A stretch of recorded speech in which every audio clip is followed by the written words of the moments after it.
Tonight on PBS News Weekend, Charlie Kirk's widow speaks out about the future of his organization. And we look at rising concerns about political violence following the conservative leader's assassination. Then, healthcare cuts are already here. How state and local governments are making tough decisions now in the wake of major cuts in federal funding. And your presence is requested. The final Downton Abbey movie is now out. We speak with show creator Julian Fellowes about the much-loved drama. I suppose, if I'm honest, there is a kind of longing for order, really. I don't know that I long for a Victorian way of life and all of that stuff. I don't think I do. But I do long for a world of order and good manners and where people are pleasant to each other, and everyone stops getting so angry about everything.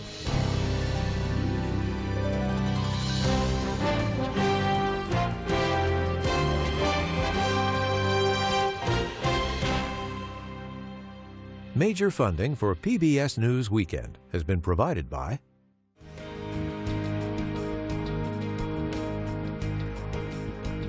the ongoing support of these individuals and institutions.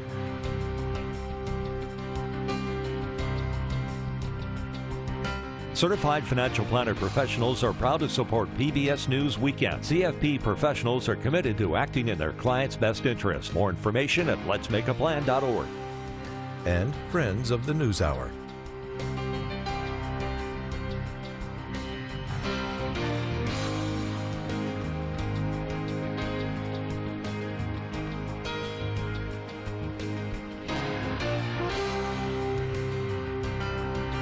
This program was made possible by the contributions to your PBS station from viewers like you. Thank you.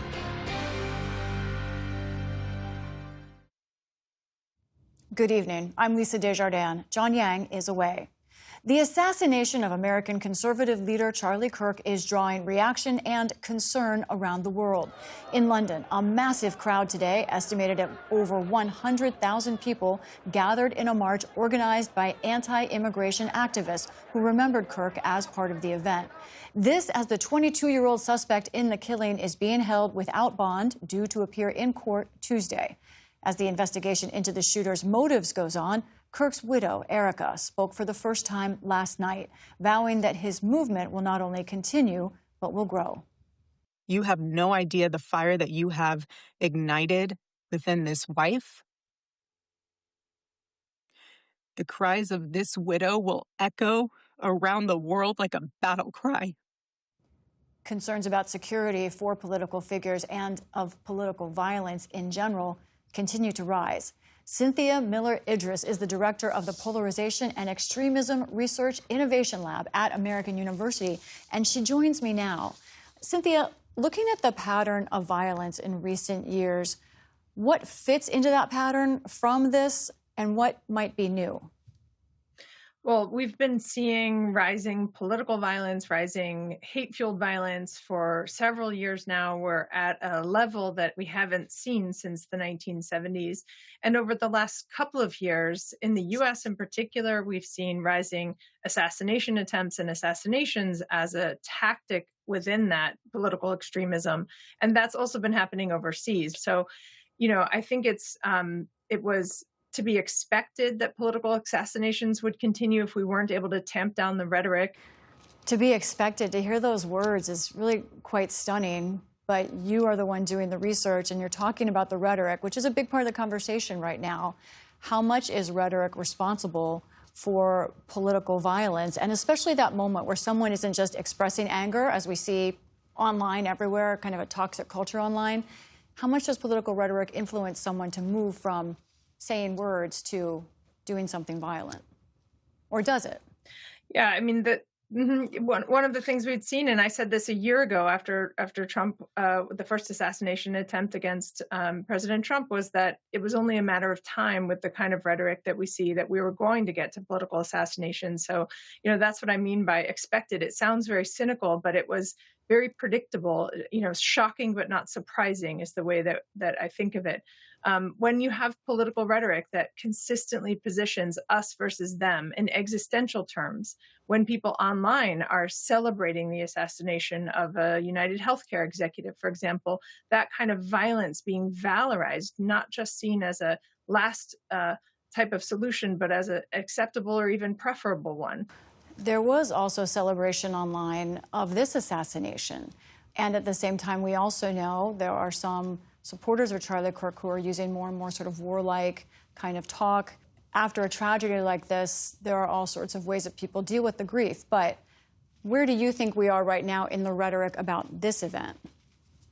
I think we're at a really very risky moment. I will say that the elected officials' rhetoric, the mostly bipartisan condemnation of the violence and of the idea that no one deserves to be shot, no matter how much you disagree with them, I think has been very clear. But among ordinary people, especially young people on social media, we have seen much more divisive rhetoric, both calling for civil war and celebrating the death of the killing of someone with whom people often vehemently disagreed. And so I think one of the things I've been urging people is to not just look to political leaders for solutions, but look across the dinner table. That's a moment to engage with dialogue and really try to walk back that rhetoric.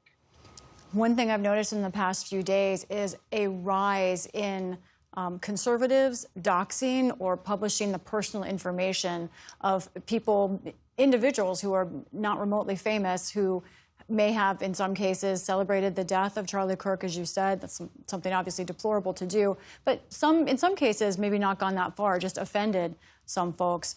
We spoke to someone from Wired magazine who's covering this, talking about specifically this moment. I've spoken to multiple people this week who have had, their employment terminated as a result of what they posted online. In some cases, they were celebrating Charlie Kirk's death. In other cases, it was much, much less than that, and they were just making points about divisive U.S. society. This has been not just about shaming people, but about affecting their lives, and in some cases, we know there's been death threats as well. I wonder what you make of this tactic, not just something a few people are doing, but people are collecting databases to do this now. Yeah, doxing is a very dangerous tactic. We've seen it from the left and from the right. And what we've seen over the years is that often when someone is doxed, their personal information leaked, there have been cases where people show up at the wrong address where they used to live, let's say, and threaten a kind of innocent family who lives there. You're putting at risk family members, children, others who might live at that address. So, one of the things I would really urge people to do is avoid that temptation, whatever the motivation, to look for accountability. This is a moment to allow the rule of law, to allow social media policies to handle that. In the few seconds we have left here, we've seen these moments in history before where we have assassination attempts happening over a decade or 2 decades kind of thing before. But I wonder, you mentioned people need to talk to each other across the dinner table. What else gets the country out of moments like this? Well, one of the things we really need is more serious and systematic investments in prevention, which is something that other countries have.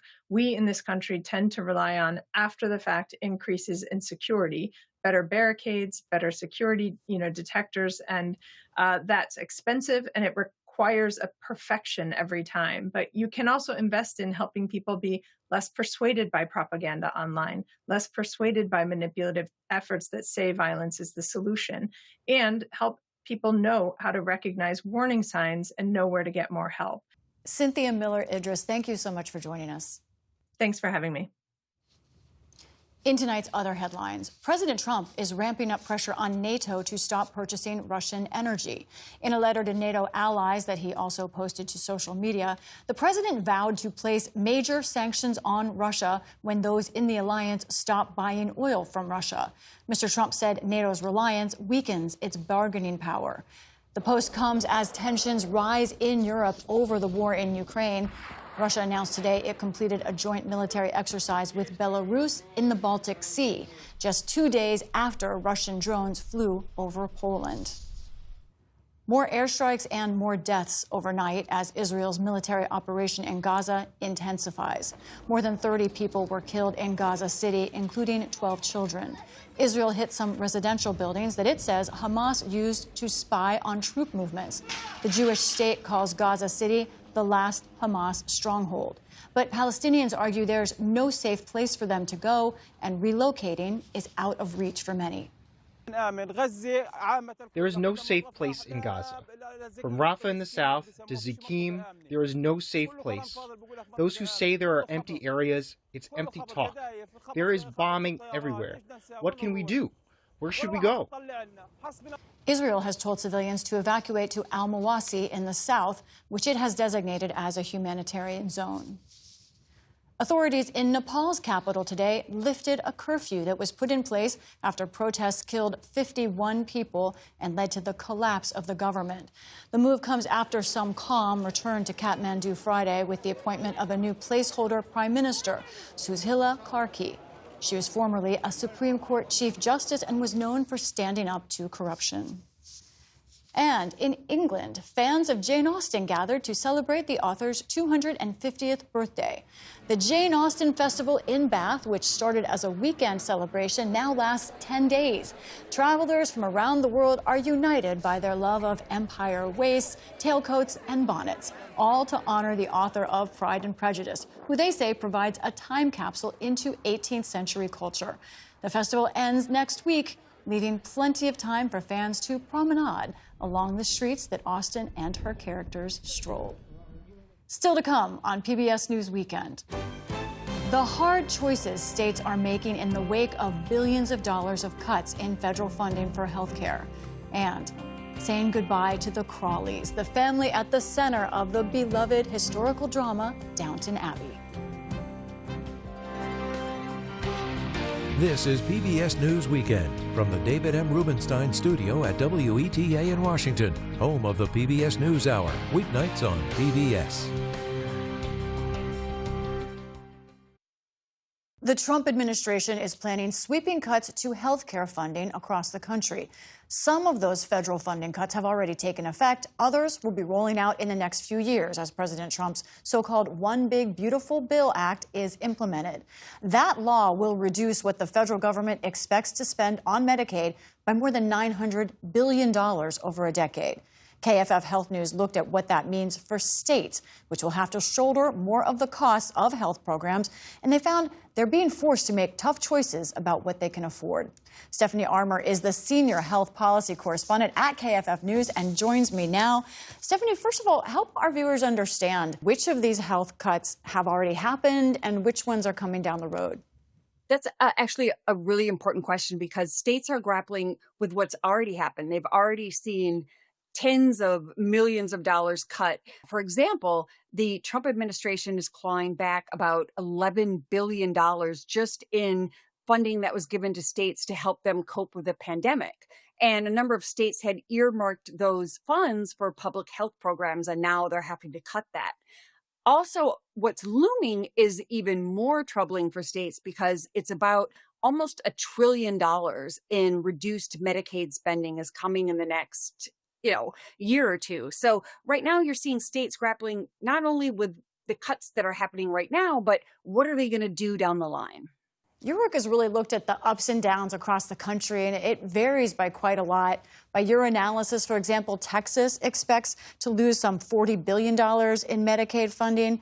Delaware's already seen almost $40 million in public health funds cuts. What do you see as the most painful decisions going on out there right now?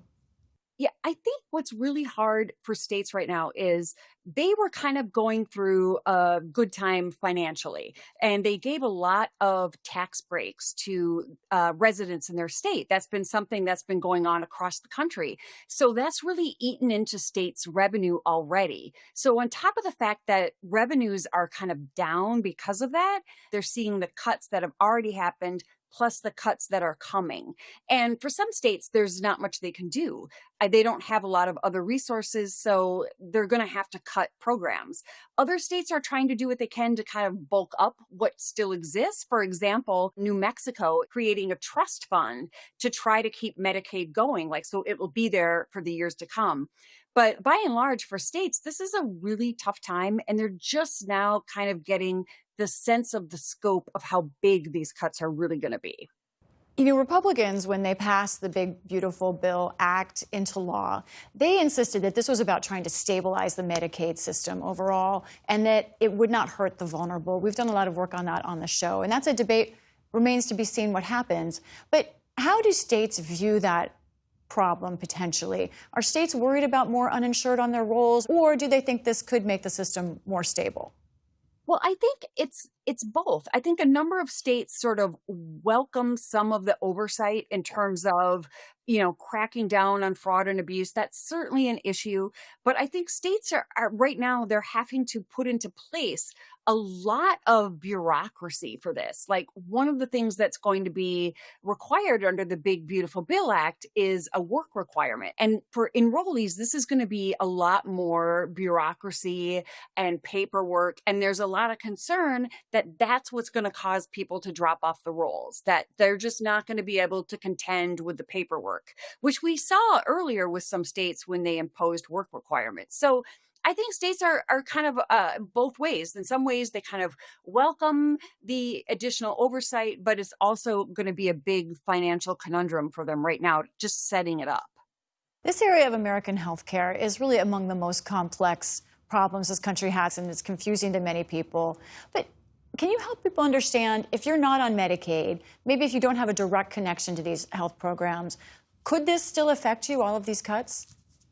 Absolutely. The Congressional Budget Office estimates we'll see more than 7 million people uninsured compared to what we have now. And that's a significant number. And what happens when that occurs is hospitals, for example, they're still required under federal law to treat anyone who comes in their emergency room. But you're going to have more people who don't have insurance coming in. So what that's going to do is add to what they call uncompensated care. The hospitals are going to have to cover this one way or another. So what you'll see is premiums potentially rising for everybody who has private insurance or employer insurance to help make up that gap. So it definitely is going to affect everyone, regardless of whether they're on Medicaid or another federal program. This is something that's across the board. Everyone's going to feel this. Such important and smart reporting. Stephanie Armour, thank you so much for joining us. Oh, thank you.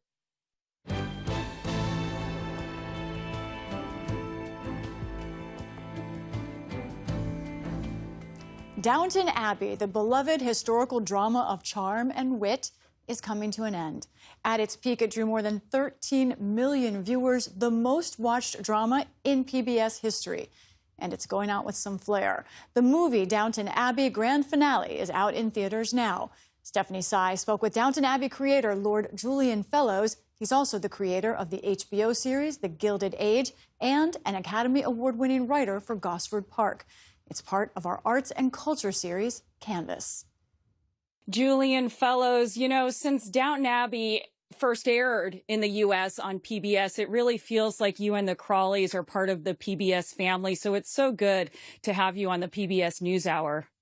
Well, it's very nice to be here. And of course, you can imagine, after 16 years, I shall also feel rather strange when I'm separated from the Crawleys. Well, let's get into the grand finale of the Crawleys, hopefully without spoiling the movie, because it begins with Lady Mary looking gorgeous as always, but shortly after getting kicked out of a party. She's divorced and now a stain on the Crawley name. I'll go. I'm very sorry, Lady Petersfield. I shouldn't have come.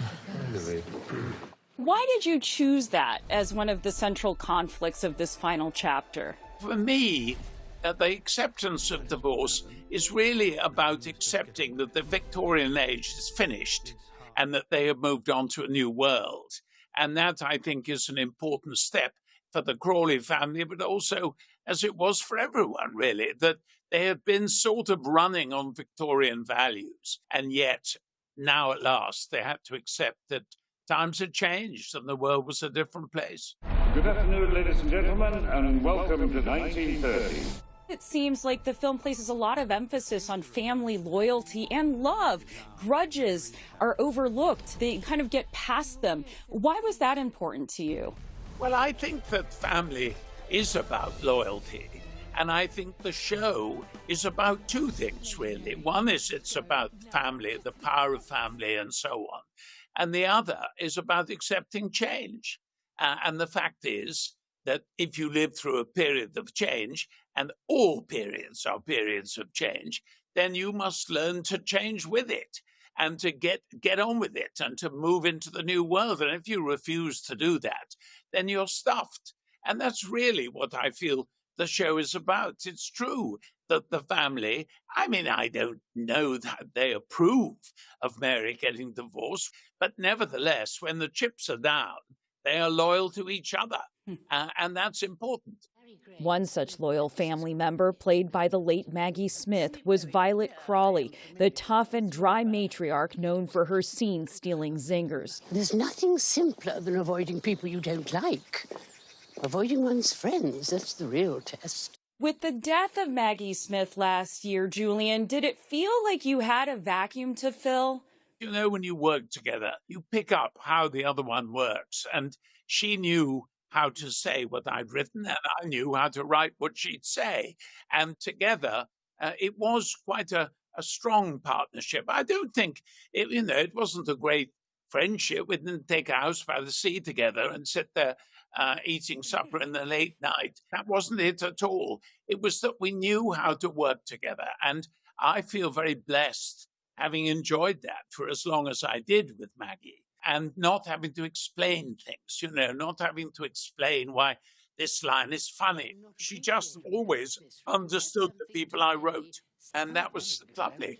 Besides the dame Maggie Smith, all along you've had an ensemble cast of an extremely high caliber, not to mention cameos from the likes of Shirley MacLaine and Paul Giamatti. Perhaps I'll move here. I'm sure I'd be more English than Robert in a trice. How much did you interact with the actors in the process, and do they have input into what happens to their characters? You gradually come to the point when you're writing for a performance you've already seen. And so you're not guessing how they're going to be acted. You know how they're going to be acted. What's that? I don't know. The family upstairs. The family upstairs? And the longer the show goes on, and we went on quite a long time, you gradually understand which actors can make you cry, which actors are very funny, which actors are both, which of course Maggie was. And you start, in a way, if you like, to write for that. And in that sense, I feel that the characters were created by me writing and the actors together to make these people happen. And I enjoyed that very much. And I loved the cast. They worked together very well. They were a very strong ensemble. I think there were a lot of very good friendships that came together, and I think will outlast the show, which is just as it should be. The theme of change, which you mentioned earlier, bearing down on tradition in good ways and bad, has been there, as you said, since the series started. And by the end, we have not only a divorced woman in high society, but a former servant who ends up in a gay relationship with a Hollywood actor. I suppose you think Lady Mary's lost her moral compass, Mr. Carson. Perhaps we should all have a different compass these days. When you conceived of the Crawleys, Julian, did you envision you would be making these cultural, maybe even moral statements? I think the statements are cultural with the gay character of Thomas. I wanted to remind people of how tough it was. We had letters from people saying, are you seriously saying that homosexuality was illegal in 1912? Well, it was illegal in my day, in the early 60s. I remember when it became legal. And one of my brother's godfathers was a gay peer, which was quite wild in those days. And he lived with his other half in a house near Sloane Square. And I remember it well. I used to go there as a child all the time. So I think to some extent I had witnessed how hard all this was. And now I had the chance to put it into my own writing, which is one of the great luxuries, of course, of being a writer. You yourself, I understand, Julian, came from an aristocratic class that would be foreign to most of us Americans.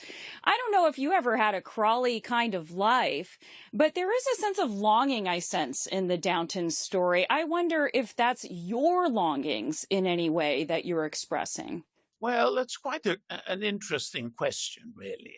And I'm not sure I'm absolutely clear about the answer.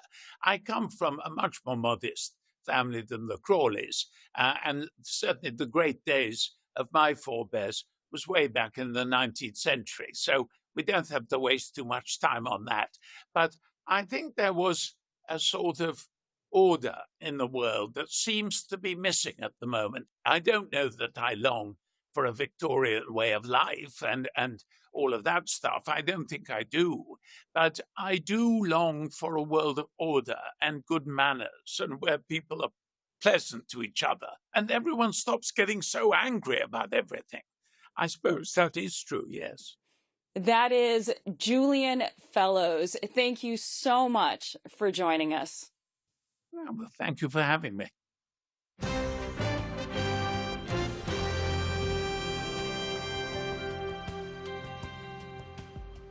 And that's our program for tonight. I'm Lisa Desjardins. For all of my colleagues, thanks for joining us. See you tomorrow.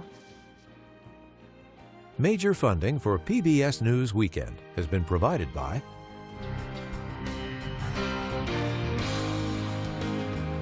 the ongoing support of these individuals and institutions.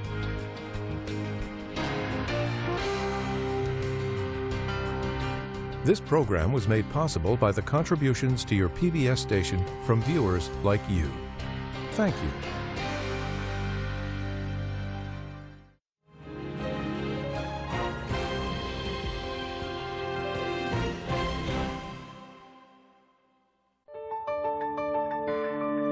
You're watching PBS.